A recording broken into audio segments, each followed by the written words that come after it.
तर सुरेश धस यांनी मस्साजोग गावात जाऊन संतोष देशमुख यांच्या कुटुंबियांची भेट घेतलेली आहे। यावेळी त्यांनी देशमुख कुटुंबासह मस्साजोगच्या ग्रामस्थांशी चर्चा केली।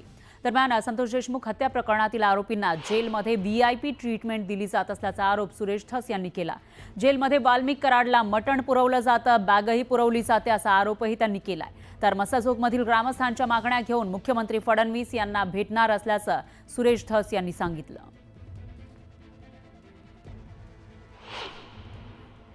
सीआयडी कडे जो तपास दिला, त्या सीआयडी कडे तपास दिल्यानंतर या केज पोलीस स्टेशननं इतकं निष्क्रिय काम का केलं? एकही पुरावा एक माणुसकीच्या नात्यानं डीवायएसपी असतील, जे कोणी तिथं अधिकारी असतील त्यांनी द्यायचा प्रयत्न केला नाही। समाजातून सगळे पुरावे आले। दुर्दैव आहे ते अत्यंत। जर समाजानं काही पुरावे दिले नाही तर आरोपी निर्दोष सुटण्यासाठी ह्यांची मदत दिसत होती। आरोपी हे पोलिसांनी तयार केलेले आहेत। कृष्णा आंधळे हा फरार फक्त लोकांसाठी कागदोपत्री होता, परंतु तो एका राष्ट्रवादीच्या कार्यालयात सर्रास ही काळ्या कलरची जी गाडी होती, माझ्या भावाला ज्याच्यात अपहरण केलं, ती गाडी त्या ऑफिस समोर ठेवून हे त्या ऑफिस मध्ये सर्रास बसायचे। आणि हे फक्त आरोपी हे आमच्या कुटुंबासाठी, आपल्या समाजासाठी किंवा ह्या गोरगरीब लोकांसोबत ज्याच्यासोबत अन्याय केले त्याच्यासाठी हे आरोपी आहेत। हे पोलिसांचे मित्र होते।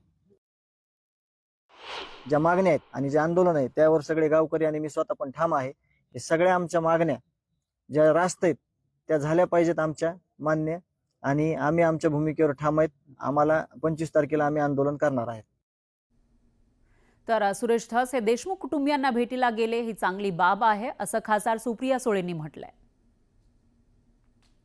अर्थातच मी त्याचं स्वागत करीन। याचं कारण असं की आमच्यासाठी ही लढाई राजकीय नाही, ही एक सामाजिक लढाई आहे। जी एवढीच मागणी आहे की त्या तिन्ही कुटुंबांना न्याय मिळावा आणि कृष्णा आंधळे अजूनही फरार आहेत।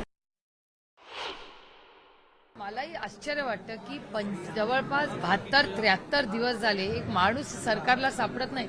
आणि खरं तर मी बीडच्या एसपींना फोनही केला होता। मी SITचे जे आता इन्चार्ज आहेत त्यांनाही मेसेज पाठवलाय की केंद्र सरकारकडे तुम्ही बाकीच्या राज्यांमध्ये मदत मागितली आहे का।